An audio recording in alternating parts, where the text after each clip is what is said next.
Hey, it's Bill Simmons from the Bill Simmons Podcast here to tell you about Michelob Ultra Courtside. It's getting fans closer to the NBA with a chance to win prizes like courtside seats, a trip to All-Star Weekend, and much more. Check it out at MichelobUltra.com/courtside. Michelob Ultra Superior Access, Courtside 24-25 sweepstakes, no purchase necessary. Open to U.S. residents 21 and up. Begins on October 1st, 2024. Ends July 1st, 2025. Multiple entry periods. Visit MichelobUltra.com/courtside for free entry deadlines, and official rules. Message and data rates may apply. Void where prohibited.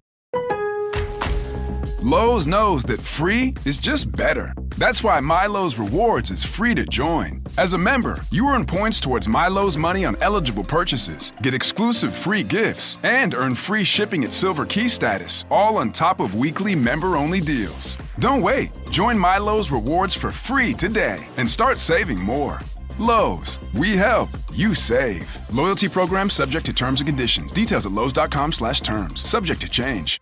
Exclusively on ESPN Plus, UFC 313, Saturday. Reigning light heavyweight champion Alex Pereira defends his title against number one contender Magomed Ankalaev, and an explosive lightweight bout between Justin Gaethje and Rafael Pazzi. UFC 313, Saturday at 10 p.m. Eastern. Buy it on ESPNplus.com/PPV. All right, what's up, everybody? Welcome back to the Dynasty Rewind. I'm your host, Michael Bauer, the best in the business. Once again, back in business. We look a little bit different today. I'm joined, as always, by my faithful co-host, Nate the Professor Christian, in Nate's house. What's up, Nate? Hey, Mike. It's nice to have you here. It's nice to host you. I'm enjoying hosting you. It's fun. Gone to a brewery, watched the Combine all day yesterday. I went to the bar right down the street, which we could walk to for some nice dinner and some good coffee this morning. Shout out Zeke's Coffee in Baltimore. It's one of my favorite places to go to. So, yeah, great. Happy to have you. Yeah, happy to be here. If you come to Baltimore, bring a coat, which I did not do this time. I thought with spring approaching, I'd be good. I was not. But regardless, today we're joining you. We got a 2-round mock. And I will say a little promotion here. Some of the guys that we're talking about on our Patreon shows that we're about to record, we really were blown away by what they did at the Combine. So patreon.com/Dynasty Rewind. You get a week for free. Come in, hang out, join our community. We would love to have you. But, we figured it's time. We've done a couple 1-round mocks. The Combine is gone now, even though as of today's recording, I guess linemen are going to be Still today. going. We're not going to watch the linemen. I'm going to be heading home when that happens. But we're going to do a 2-round rookie mock draft. So this is Superflex, and it's a 1-point tight end premium. All right. So I went ahead, Nate, and I'm such a nice guy. I gave you the first pick, the 101. Who do you got? Yeah, it's a pretty easy pick at the 101. I have Ashton Jeanty from Boise State, running back. This guy ran for just about 2,600 yards this year, which is absolutely insane. So good. He didn't test at the Combine, but I'm not too worried about that. His production speaks for itself. You're excited to have him as the 101. He looks like he's going to come in, be a top 10 pick in the NFL draft, be one of those guys that's going to be a cornerstone player for the running back position. There's a lot of running backs in this group, and I think that there is an option to not pick up Ashton Jeanty at the 101. I don't think this is as set in stone as it has been in the past for some of the past couple of drafts because of the RB depth. Yeah. As much as I love Jeanty, there's so much good talent in this class that you can't really put him head and shoulders, above every single other player in this draft. So I think there is some argument if you want to go somewhere else at the 101, but currently I don't have anyone else that I think is worthy of the 101. So Jeanty it is. My only thought process there, and I don't fault your thought there at all, but if you want to go somewhere else, I trade back. Yeah. I think trade that's out, the move rather than trade picking out. a different player. Like if you want Cam Ward or Shedeur Sanders or whoever your quarterback of choice is, trade out of the 101, get your guy at 103, 104, 105, depends on how your league looks. Obviously, know your league mates. That's a strategy as well. And then get some extra capital on top of it, or even another player, somebody that's going to help your team. If you have the 101, you earned it most likely, or you traded for it. And then in that case, you'll just take Ashton Jeanty if you traded for it, I'm assuming. Let's go to the 102. That's me. I went ahead and I took TEP McMillan, another guy that did not participate in any combine activities, didn't really need to. I mean, his film says it all. He's a slimmer Mike Evans, pretty much, with the size, the frame, his ability to get open. It's just really another guy. We've been talking about this a lot. Nate and I did some scouting, and a lot of these guys were kind of victim to their quarterback play. Unfortunately, a lot of these guys, their quarterbacks are in this class. We'll be talking about them in a little bit. TEP McMillan, we've talked about him ad nauseum. Don't need to add too much there, but he's my 102. Nate, What are you looking at for the 103? Yeah, for the 103, I decided it's time to go grab a quarterback. This is a Superflex mock draft. We're also doing a point tight end premium. Give me a quarterback. I have Shedeur Sanders in our last video as my quarterback 1, but I'm actually going to go Cam Ward here. I'm going Cam Ward because I think Cam Ward's going to be picked in the NFL draft before Shedeur Sanders. My scouting reports of the two of them are essentially 1A and 1B. I don't have a strong lean either way. I think both of them are pretty talented. Both have their question marks as well. Of course. I think Cam Ward offers a bit more on the playmaking side and a bit more upside in the fantasy community. For scoring fantasy points, I think Cam Ward has a bit more of an advantage over Shedeur Sanders. So when I'm doing this mock draft, I'm going to go ahead and pick Cam Ward here at the 103. Having a quarterback in Superflex is so valuable. I think this is the year if you need a quarterback to go trade for one rather than draft one. But in this instance, I have the 103. I got to make a pick. It's Cam Ward. Yeah, that would be a great time to trade for J.J. McCarthy. Looks like he's going to be the starter over there in Minnesota. I talked about that before, so go grab him. I think some other good trade targets if you're looking for a quarterback, Trevor Lawrence, Brock Purdy, I think right now both of them are good values for what they're going to be able to give you. Yeah, I agree with that as well. Just buy the guys that people are down on, but that are going to be starting quarterbacks as well. So Nate's taking my quarterback 1. Got to snipe me here. So I'm going to go with my quarterback 2 currently. I'm going with Shedeur Sanders out of Colorado. Look, Shedeur Sanders, is he the perfect quarterback? No. One thing that I'd love to see him do more, and we talked about this, I think off the air more, when Travis Hunter's running down the sidelines, let that ball rip. Let your guy go make a play on the ball. He's got some good playmakers, holds on to the ball a little bit too long at times, but still inaccurate quarterback, pretty mobile in the pocket. I do think Colorado would have benefited, and Shedeur Sanders would have benefited more from a stronger running game. They're not a great running team. They got some good wideouts there. Another wideout participating in the combine yesterday. But Shedeur Sanders is my 104. Nate, let's kick it over to the 105. What are we doing here? All right. Well, I'm going back to wide receiver. I haven't picked one yet, so I'm going to go ahead and pick up my wide receiver 1 in this class. Maybe a little controversial because it seems like the draft media is starting to really poo-poo on Luther Burden, I guess, where I'm seeing him fall down rankings, to, wide receiver 3, 4, 5. He's at number 32 in a mock draft we saw just the other day going to the Eagles, which doesn't make any sense to me. I don't see it happening. So, but I think Luther Burden's still a top 15, top 20 pick. I think the ability that he offers and the potential upside that he offers, because of his athleticism, because he's a good wide receiver too. He's not one of these athletes who still needs to learn how to play wide receiver. I think he's done enough throughout his college career to show us that he can be a wide receiver. He still certainly has some development to make, but just about every single one of these guys in this class still do need to develop to be that pro wide receiver. So I think what Burden offers, though, with the upside of his athletic ability, with the yards after the catch, his physicality at the catch point and after the catch, this is a guy that I think can score a lot of fantasy points, a guy that offers a ton of upside. And at the 105, I think that's pretty good value. I could go running back, but I think the depth of the running back position allows me to wait a little bit on that position. So picking up the wide receiver here and not looking back. I will say this. A lot of people are going to say, and it's important when you look at players, you have to look at the scheme that they're involved in. I think especially a guy like Luther Burden. We were talking about Trey Harris before as well and the way he was used at Ole Miss. But Luther Burden, he's going to be pegged as a slot-only guy. In his freshman season, 85% of his snaps came out wide. So it's not that he can't. It's just not how Missouri chose to utilize him, which, Missouri's going to do what they do out there. So I love the pick at the 105. The 106, I am taking a running back. I'm taking a guy who I think if Ashton Jeanty wasn't in this class, could be a lot of people's running back 1. And there's going to be obviously other discussions there, and that's fine. But I'm going with Omarion Hampton. Watching him at the combine yesterday, this dude is built. I love his film. He does not shy away from contact. He will run you over, but he can also make you miss. So I'm a big fan of Omarion Hampton. I think at the 106, this is a guy here that, can definitely pay dividends right away for your fantasy team, obviously depending on his landing spot. And I do want to say here as well, we've heard people talking, and ourselves included, the quarterback class, the wide receiver class isn't good. Through the 106, we're even. 2 each, 2 running backs, 2 wide receivers, 2 quarterbacks. So maybe not as bad, maybe just a little top heavy for wide receiver and quarterback, but we'll obviously get through that. So Nate, let's kick it over to the 107. And I think this is your running back too, isn't it? Yeah, you got your running back too. I get my running back too now. I'm going to go ahead and pick up Travion Henderson. He had a pretty good combine himself, ran a 4.43, had a 38.5-inch vertical jump. So he really showed off his athleticism.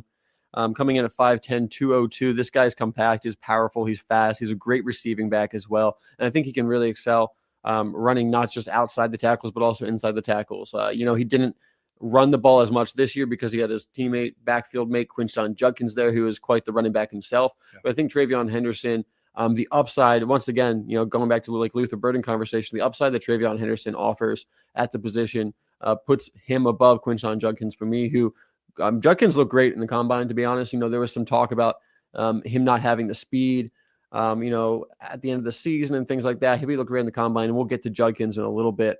But TreVeyon Henderson, my RB2, the physicality, the athleticism, and the receiving ability, those three things in the elite upside that he offers, and those, I love him as my RB2. I love picking him up at the 107. I think it's a great value because this is a guy, we were talking about it last night, some of these running backs, my RB2, your RB2, how do they compare against past RB2s like Jahmyr Gibbs? We were talking about last night. I think I have Jahmyr Gibbs over TreVeyon Henderson, but it's close. Yeah. I think TreVeyon Henderson makes the conversation. He's that good of a prospect. He really is. I really want to see Henderson go to like a San Francisco. CMC's been banged up, but looking at CMC's contract, it wouldn't make sense for them to draft a guy like Henderson in, say, the second round. But I think the Rams would be a really good spot for a guy like TreVeyon Henderson. I mean, you got Kyron Williams there, and he's good. He's a physical runner. Had some fumbling issues this past year. And then after him, you do have some Blake Corum's there. You have some question marks if you're the Rams. So I think TreVeyon Henderson would fill a lot of those holes that team has. So love the pick there. And for me at the 108, it is a tight end premium. So I'm going to take the first tight end off the board, not because I'm a Penn State fan, but because to me, Tyler Warren is the best tight end in this class. Versatility, Nate. He can run. He can pass. He can catch. He can do whatever you need him to. He can snap the ball, man. He can snap the ball and then also catch a ball on that same play against USC. Watch Tyler Warren's film against USC. It is absolutely incredible what he's done. So Tyler Warren, for me at the 108, I think it's a no-brainer in a tight end premium. And I think there's some possibilities in tight end premium leagues. If you have a higher tight end premium than 1 point, we've seen 1.5, 2 points tight end premium. He could probably go higher than the 108, admittedly. The best thing for Tyler Warren was the fact that Brock Bowers was drafted last year, and everyone's expectations are probably going to be too high. I think the 108, not a bad place with the kind of tight end premium that we have right now. I do think that this is a little high because I think there's also a couple other tight ends in this class that I like, but Tyler Warren has been incredible this past year. So I don't hate it. I think it's going to be very interesting to see how quickly he translates to scoring fantasy points because we were so spoiled this year with Brock Bowers. Yeah, for sure. We were. And I'm not saying that he's the next Brock Bowers, but he's probably the closest thing this class has to Brock Bowers as far as the versatility and how dynamic of a playmaker he is. So other good tight ends here. We got some more coming up. But until then, let's head over to the 109. Yeah, at the 109, I'm going to the place where you can always pick up a good wide receiver, and that's Ohio State. So I'm going to pick up Emeka Egbuka because this guy is pro-ready. He doesn't have a lot of question marks. We have Burden, we have McMillan ahead of him. We think that they offer a bit more upside, but they also have more question marks than Egbuka. I don't really have any question marks with Egbuka. I really feel like I know who he is as a player, how he's going to translate to the NFL. A lot of people are going to try to put him in the slot, which I think he will play the majority of his snaps out of at the next level, but he offers the versatility to play more than just the slot. He's a guy that has been really consistent over his time at Ohio State. Would have come out last year, except for it was for the injuries. Wanted to come back for the national championship, which worked out. They did win the national championship this year, so that worked out. But he had 81 catches for 1,000 yards this year and 10 touchdowns. So, so a pro's pro. He coming from that long line of Ohio State wide receivers, Brian Hartline, of course, being the wide receivers coach over there. So this is a guy that I feel really confident can step in, have a role in a team. I expect him to be like a late first-round pick. Probably like in the early 20s where we see that really nice sweet spot where we've seen guys like Justin Jefferson being picked before Rashad Bateman. Those guys go into those teams that can really put them right into their offense and a good offense as well and see them succeed. Yeah, and I think with Egbuka, you get a nice safe floor as well. The other guys that were picked above him, I think the ceiling is higher, but the floor for Egbuka is just so steady. And I think was it him we saw mocked to the Texans? The Texans, yeah, which I think would be a great spot for him. They need some help down there. Tank Dell going to be rehabilitating. You got Nico Collins, and then there's some question marks.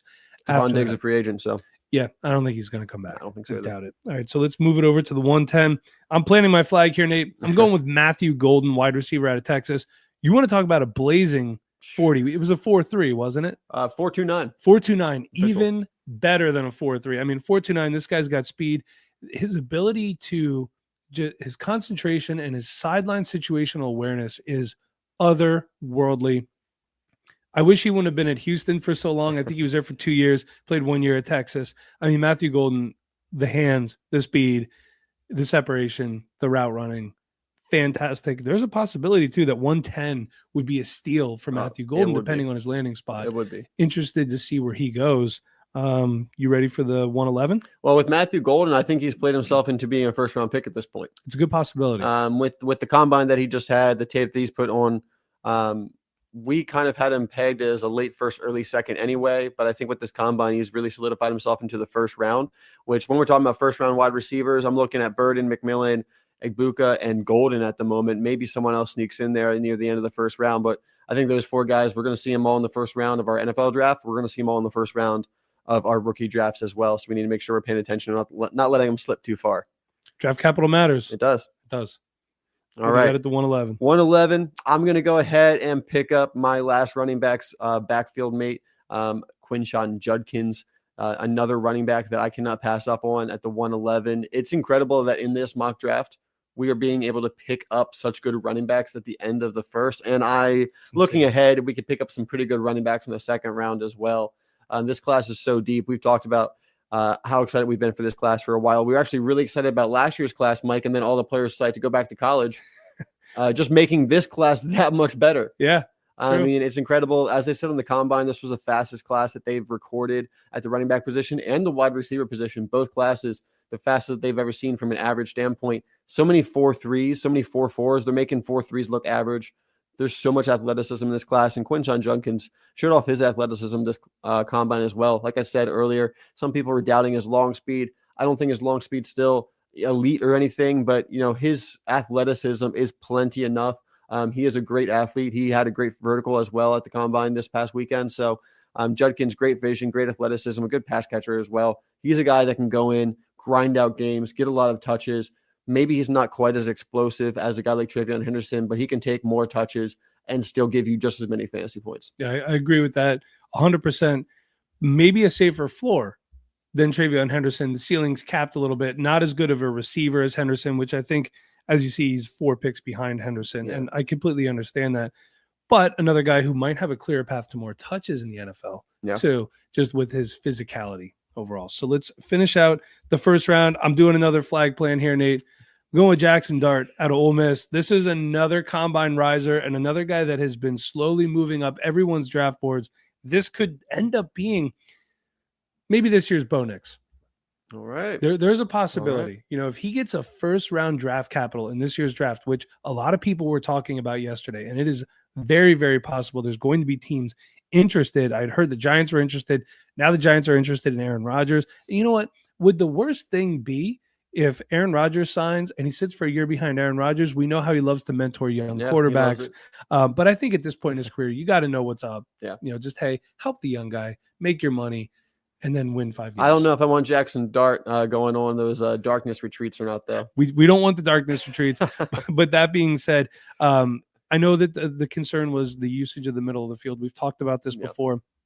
For me with Jackson Dart, go back, watch his film at USC. It's just Ole Miss's system. They don't utilize that part of the field a ton. It's a lot of downfield stuff, a lot of stuff close to the line of scrimmage. I do have some decision-making concerns with Jackson Dart, but these are things that I feel would benefit him sitting a year, watching a veteran quarterback play.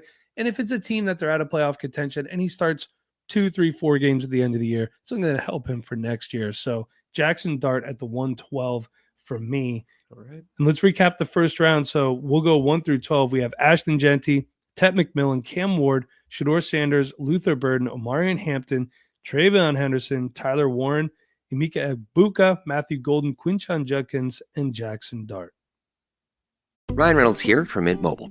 I don't know if you knew this, but anyone can get the same premium wireless for $15 a month plan that I've been enjoying. It's not just for celebrities. So do like I did and have one of your assistant's assistants switch you to Mint Mobile today.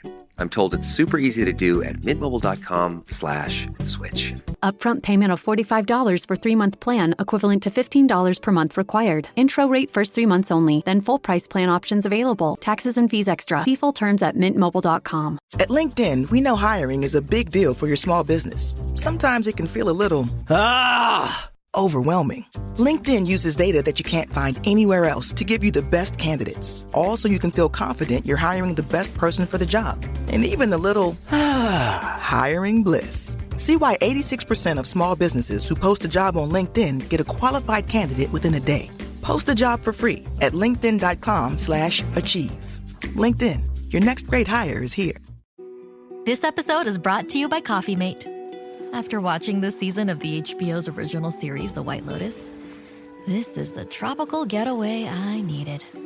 One more pina colada, please. Hey, you're not on mute. Oh, I thought I was in paradise. Turns out it was my Coffee Mate. Coffee Mate pina colada and Thai iced coffee flavored creamers. Inspired by the newest season of HBO's original series, The White Lotus. For the love of coffee. Try now. Here at the Almond Joy Factory, where tropical vibes abound, we use soft, fresh-tasting coconut. The crunchiest almonds and delicious chocolate candy. Ah, but do you know what our most important ingredient is? Sometimes you feel like a nut. Sometimes you don't. Almond Joy's got nuts and something even way better than that. Yes, Almond Joy is made with almonds and joy.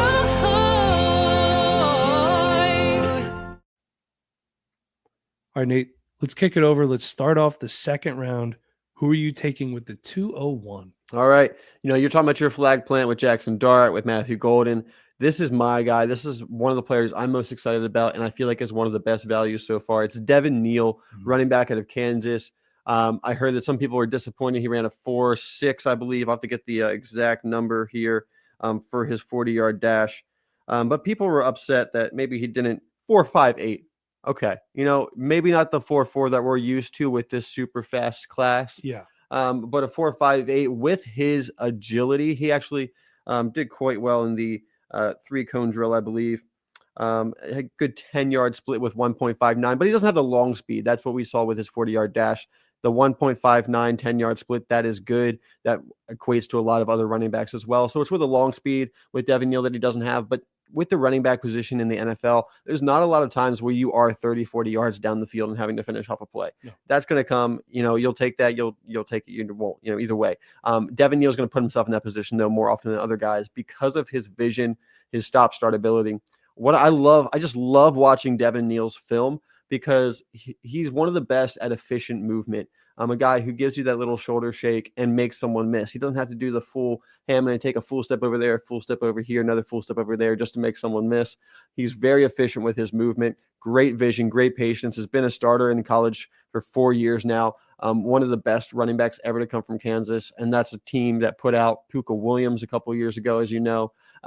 So Devin Neal, one of my favorite players. I think a steal the second round. You might be able to pick him up later than this, especially after his combine.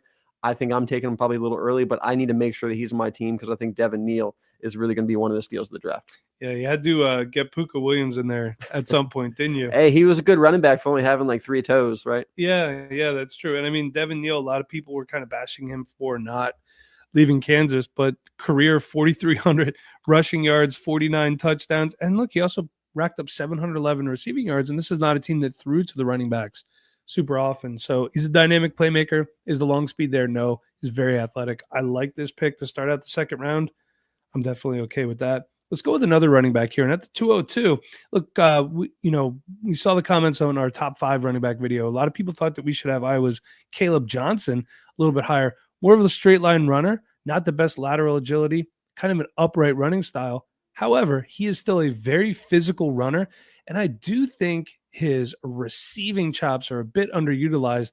Now, if you go back and watch some film, he was better 2 years ago when, believe it or not, Spencer Petras was their quarterback. Cade McNamara came in. A lot of balls thrown behind Caleb Johnson, just not super accurate. I like Caleb Johnson, and that could be a good value here as well at the 202. So we're seeing already the second round is going to be a really good spot for running backs.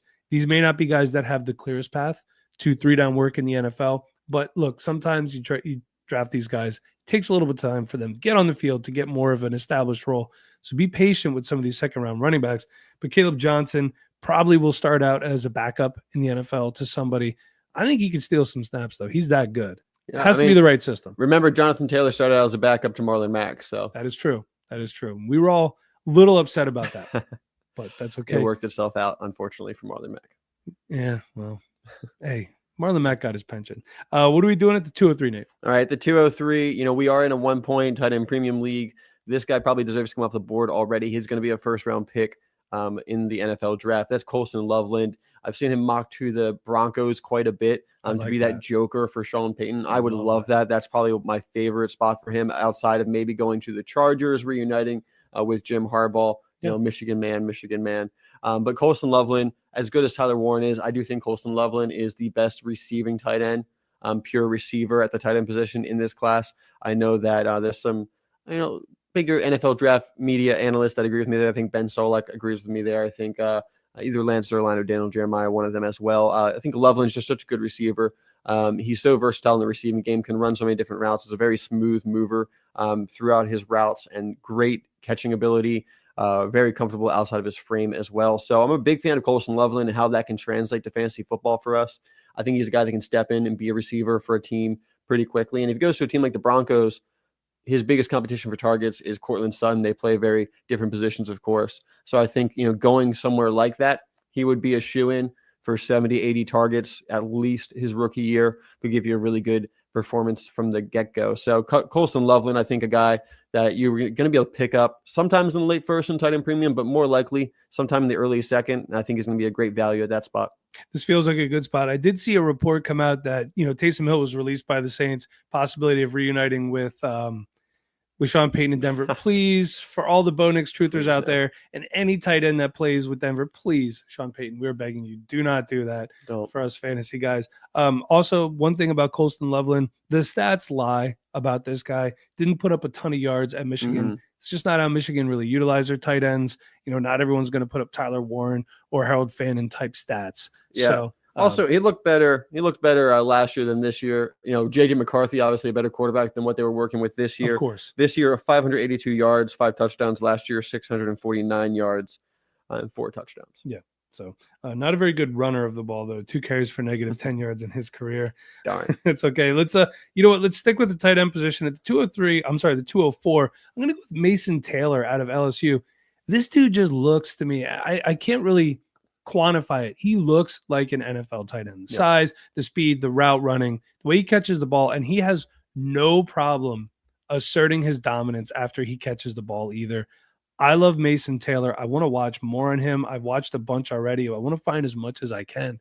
Good blocker too, decent. I would say not the best, but obviously these guys, they're not all going to be fantastic blockers coming out of college. We don't expect that from a collegiate tight end. But Mason Taylor at the 204, I feel like the 203 and the 204 here with these two tight ends, these could be really, really good. I don't want to say steals, but these potential stash to start the season. These guys are going to be contributors for your team relatively soon, I would say, at this point in the draft. And then at the 205, I know, some people are watching the first round. They're going to have question marks. Why wasn't this guy taken yet?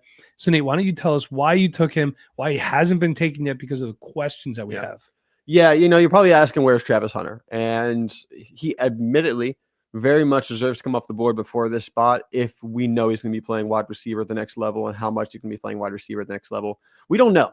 We don't know at the moment. And whether we put him in the first round, we put him at the 104, 105, we could do that, and that might be where he ends up. But then it's, okay, well, what if he's not playing a full game of snaps at wide receiver? Well, then he's probably not a great pick at that spot. We could put him here, or I pick him up at the 205, and you can get the same complaints. Well, if he plays more wide receiver, he deserves to go much higher than this. So it's really hard to put Travis Hunter right now in a mock draft without knowing where he's going and how they're going to divvy up snaps. Is he going to be playing cornerback and a little bit of wide receiver? Is he going to be playing wide receiver, a little bit of cornerback, fully playing both? I have no clue right now. And until I have some feedback from NFL media of what they expect from Travis Hunter at the next level, it's really hard to put it where he's going to be at the mock draft. But I think he's going to end up higher than 205. But, we kind of got this far and we're like, well, we haven't actually put Travis Hunter in here yet. Yeah. So I went ahead and I selected him here. If he plays wide receiver at a full-time rate, or even, if he's getting at least like 20 snaps a game at wide receiver, that's enough for me to put him in the first round, certainly. If Travis Hunter was just a wide receiver in this class, good possibility he's my wide receiver 1. If he's just a wide receiver, he probably is my wide receiver 1 in this class. His athleticism, his just feel and IQ, speed, it's just, he is an incredible player. There's a reason that he could play both wide receiver and cornerback. We don't ever see that happen. It takes a really rare player to be able to do that, not just athletically, but also just to have the stamina to do that throughout an entire season is actually incredible. He won the Blitnikoff. That's a little controversial, but he is a really, really good wide receiver, was top 5 in the NCAA in all the different categories that you expect a wide receiver to be in. So at the 205, he's absolutely a steal. That's for sure. We admit that, but we don't know where to put him. So this is where we're putting him for the moment. As we get closer to the draft, as we get post-draft, we will have a much better value on Travis Hunter, but the upside is immense with him if he's actually playing wide receiver full-time, or even mostly like 50% or more is going to be an incredible wide receiver, I think, in the next level. 2 things about Travis Hunter. If this is an IDP league, clearly a first-round top pick. 3 pick probably. Because you just put him in your lineup, you're good to go. He's going to get you a lot of points. Now, I did read a report last night as I was laying in bed, and I should have been sleeping. I did see, he was put into the combine as a cornerback, and he texted his agent about it. That apparently was not his choice. That was what the NFL decided to do with him, which I think is part of the reason he didn't participate in any drills. And a little bit of why we're putting him here in the second rather than the first, because it seems like the NFL is leaning towards having him as a cornerback with some wide receiver snaps, right, versus the other way around. So, there's one of those things where could he be a really good producer for you as a wide receiver? Yes, but the likelihood is we don't know. So I hate to say it's a wait and see, but until we know more, it's really hard to peg down what's going to happen. This is unprecedented territory. I've never had to worry about a player like this as we get into, we're after the combine at this point. I still don't know what position he's playing. So. Exactly. It's tough. But I'll tell you what, I have a guy at 206 who I know is only going to take wide receiver snaps. And if you're watching or listening, you know that I'm a big fan of Trey Harris from Ole Miss. We talked before about Ole Miss's system. I think he was not utilized correctly. And I'm not saying he's these players, but if you look at what Ole Miss has put out, DK Metcalf, A.J. Brown, they go deep, they go run out routes, they do crossers across the middle of the field. Trey Harris can do all of those things. Why are you using him so close to the line of scrimmage on these little bubble screens, these little short routes? That's not his game. More straight line speed than anything else. Big frame, physical, strong hands at the 206. I like Trey Harris here. I'm okay with it. Also okay with the Travis Hunter pick. 207. We were talking about this guy a little bit this weekend, Nate. We were. I'm a big fan of Jaden Higgins. I actually had him as my wide receiver 5 in our preliminary wide receiver rankings. I don't know if that's going to stand up as we get deeper into this class. There are some good wide receivers as we get into this class. But Jaden Higgins, I love the fact that he is such a smooth, fluid athlete at 6'4", 215 pounds. He ran a 4.47 and just looked really smooth as a runner as well. And you watch the tape, you see him, he's a smooth route runner, which you don't see for a lot of guys who are that size. With that kind of fluidity, plus his contested catch ability, the concentration, the ball tracking ability, he's a really good catcher of the ball, as I would say. It's what a wide receiver is supposed to do. He does it well. He's big. He's athletic. Checks a lot of boxes for me. Doesn't offer a lot after the catch, but that's not what you're looking for in this kind of player who's going to be your wide receiver, but more of a chain mover, possession wide receiver. But, they were comparing him on NFL Network to Nico Collins. I don't love that comp because of the yak. Nico Collins is really, really good after the catch. In fact, was putting up crazy numbers over the past years in that category. But Jaden Higgins, I think, can play at a pretty high level at the NFL. I don't think he's going to be quite Nico Collins, but I am excited about Jaden Higgins. I think he's a good pickup here in the middle of the second round. And Mike, I don't think we're going to have him in this mock draft, but Jaden Higgins' teammate is also someone that we will have to consider maybe sneaking into the second round. Because I actually just made a change on my sheet after the scouting we did this morning. We'll get there in a little bit. Sign up at the Patreon. Yeah, patreon.com/Dynasty Rewind, please. So the 208, I went back to the quarterback and I like Quinn Ewers from Texas. That's who I have here. I do think he should have went back for another year. He does have some injury concerns. He gets banged up a considerable amount. Kind of a strange release of the football. There are times where when Quinn Ewers is on, he is absolutely electric, but it looks like he can get rattled back there in the pocket, doesn't always lead his receiver as well. And we've talked about this in the past. It hasn't gotten much better. He throws a lot of hospital balls. He leaves guys hanging in the middle of the field. That has got to be cleaned up. I'm really interested to see, and this could obviously change how this mock looks. I want to see where Quinn Ewers gets drafted in the NFL draft. What's he going to look like? Where's he going to go? Is he sitting behind someone? Are they going to make him start right away? There's a lot of teams that need quarterback help, and there's always this time of year where you see a veteran quarterback get released that you didn't see coming. So we don't know what that's going to look like there. Quinn Ewers at the 208, could be higher, could be lower. Good night, itchy eyes. Good night, sudden sneeze. Good night to your symptoms of allergies. Xyzal is the allergy medicine you take before bed. It provides powerful relief while you rest your head. Not just all night, but all the next day. Xyzal keeps working, keeping allergies at bay. And without those annoying symptoms disturbing your rest, you can wake up the next morning feeling your absolute best. Remember, be wise all. Take Xyzal. At night. Some people just know they could save hundreds on car insurance by checking Allstate first. Like, to check the Jumbotron first, before attempting to eat a stack of Supreme nachos in one bite. Now you're just a meme that everyone shares on game day. Checking first is smart, so check Allstate first for a quote that could save you hundreds. You're in good hands with Allstate. Savings vary, subject to terms, conditions, and availability. Allstate Fire and Casualty Insurance Company and Affiliates, Northbrook, Illinois. Depending on his draft capital, too. Nate, let's kick it over to the 209. All right, the 209. I'm picking up a player that we both are big fans of. Yes. That we know is going to translate pretty well to the NFL. And that's Xavier Restrepo, wide receiver out of Miami. Going to be a slot player at the next level, most likely. But he is 5'8" and 7/10", weighs 206 pounds. And since I think 2003 is when a lot of these combine measurements, then they're giving records for. 2003 is when the combine really kind of became a huge event. NFL Network was there and things like that after that. Since 2003, there's been no player to come in under 5'10" and over 205 pounds, except for Xavier Restrepo this year. So, we were watching some film. We were watching him run his drills. He did not run the 40-yard dash, but running around the drills, this guy looks like a running back out there in the way that he's built. He's an incredible route runner. He's really good hands. And the fact that he's built like that and offers that physicality after the catch, and not just after the catch, actually, but also at the catch point. Xavier Restrepo is very physical. He plays with that edge to him, as Mike loves to hear. He's got that dog in him. So Xavier Restrepo is someone I'm really excited about, and I think has a talent level above where we're going to be picking him up here at the 209.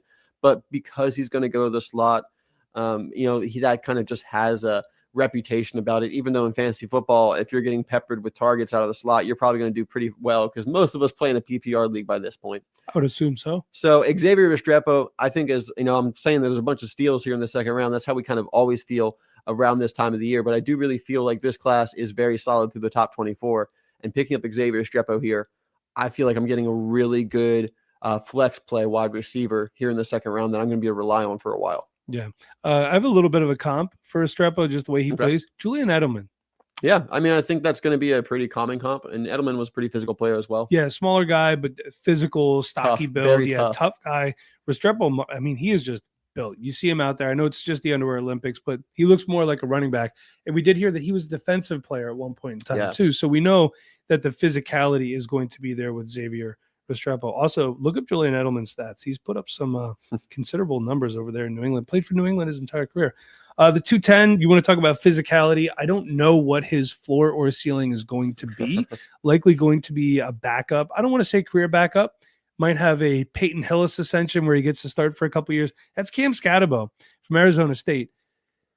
Not the fastest, not the most dynamic runner. Lateral agility is decent, but not over the top. However, where he thrives is physicality. He has no problem lowering his shoulder and letting you know, hey, I'm here and you're about to not be here. Another guy who plays with that dog in him.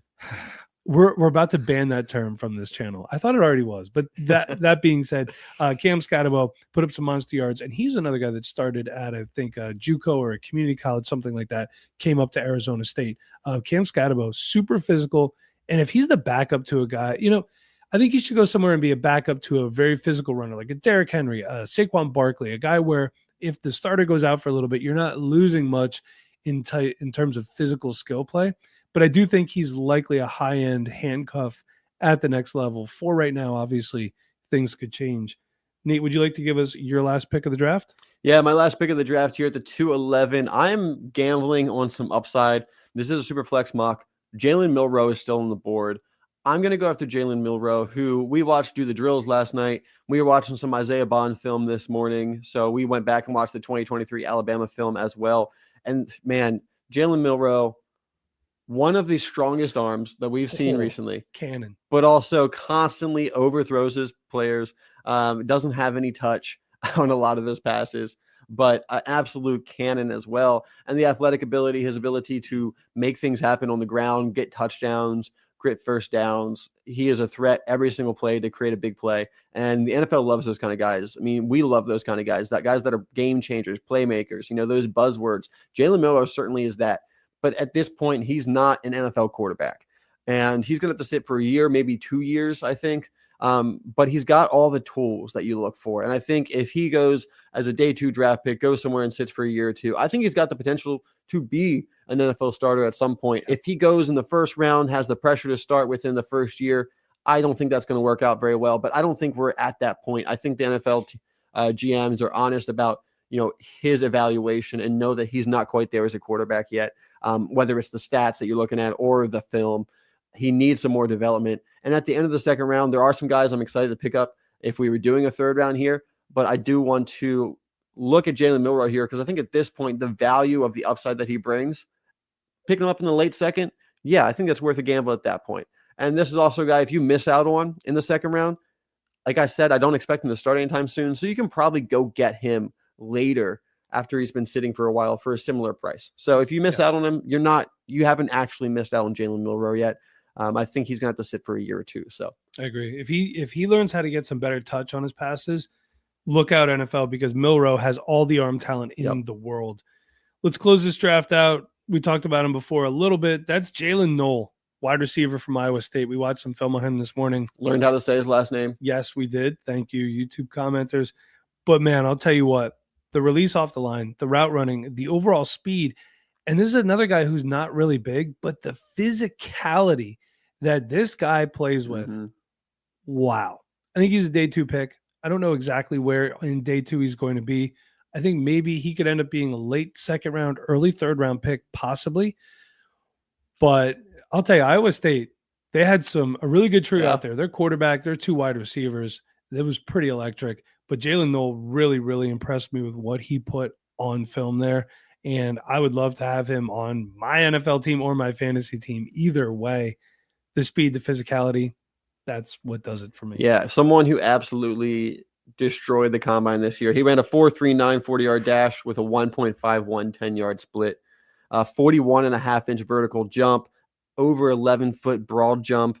I mean, and 23 bench reps too. So, he's not just a fast guy. He's all around athletic. We were watching the film. He's thick as well. He's pretty stocky. He's came in at 5'10", 194. He looks like he probably played at about 200 pounds or something this year. So Jalen Knoll, someone that we really hadn't had our eyes on too much before this. And we did mention him, I believe, as an honorable mention in our wide receiver video. But we've really been able to dive into the film now. And with the combine, someone that we're both pretty excited about. Yeah, it has him here. Sports Reference has him listed at 5'10", 185. He looks a little thicker than 185. Yeah, I think that's because I think PFF had him at 200 pounds. So I think that might have been like maybe from his freshman or sophomore. Also, does not shy away from contact either. No, he has no problem fighting for extra, and he fights for everything that he can get after the catch. So let's recap the second round before we head out of here. 201, Devin Neal. Then we had Caleb Johnson, Colston Loveland, Mason Taylor, Travis Hunter, Trey Harris, Jaden Higgins, Quinn Ewers, Xavier Restrepo, Cam Scatabo, Jalen Milroe, and Jalen Noel. Sorry, I screwed it up right away. We'll get it. We'll get there. So thank you for watching, everybody. Make sure you hit subscribe. Check out our Patreon, patreon.com/Dynasty Rewind. You want some cool merch like Nate is rocking over there. The link is down below. You got to make sure you look your best on rookie draft day, right? So order now so you can make sure that it's there in time. But until next time, everybody, for Nate, I'm Mike. Thanks for watching. This is a message from sponsor Intuit TurboTax. Taxes was getting frustrated by your forms. Now, Taxes is uploading your forms with a snap, and a TurboTax expert will do your taxes for you. One who's backed by the latest tech, which cross-checks millions of data points for absolute accuracy, all of which makes it easy for you to get the most money back guaranteed. Get an expert now at TurboTax.com. Only available with TurboTax Live Full Service. See guaranteed details at TurboTax.com/guarantees. This episode is brought to you by Atlassian. Atlassian makes the team collaboration software that powers enterprise businesses around the world, including over 80% of the Fortune 500. With Atlassian's AI-powered software like Jira, Confluence, and Loom, you'll have more time to do the work that matters. In fact, Atlassian customers experience a 25% reduction in project duration per year. Unleash the potential of your team at Atlassian.com. Atlassian. Oh my God, it's the coolest thing ever. Hey guys, have you heard of Goldbelly? Well, check this out. It's this amazing site where they ship the most iconic, famous foods from restaurants across the country, anywhere nationwide. I've never found a more perfect gift than food. They ship Chicago deep dish pizza, New York bagels, Maine lobster rolls, and even Ina Garten's famous cakes. Seriously. So if you're looking for a gift for the food lover in your life, head to goldbelly.com and get 20% off your first order with promo code GIFT. Hey, what's up, guys? I'm Fred Warner, linebacker for the San Francisco 49ers. Abercrombie has the new suits you need, plus all the collared shirts to go with them. The Abercrombie & Fitch Collins suit is the only suit you'll ever need for any occasion. Available in slim, classic, and athletic. Pair with a collared classic. Go with a soft, easy-to-wear sweater polo or a comfortable long-sleeve shirt. With so many different fits and fabrics, you can make a look that's completely your own. Add the Abercrombie & Fitch Collins suit and new collared shirts to every occasion this season. Shop online or in store.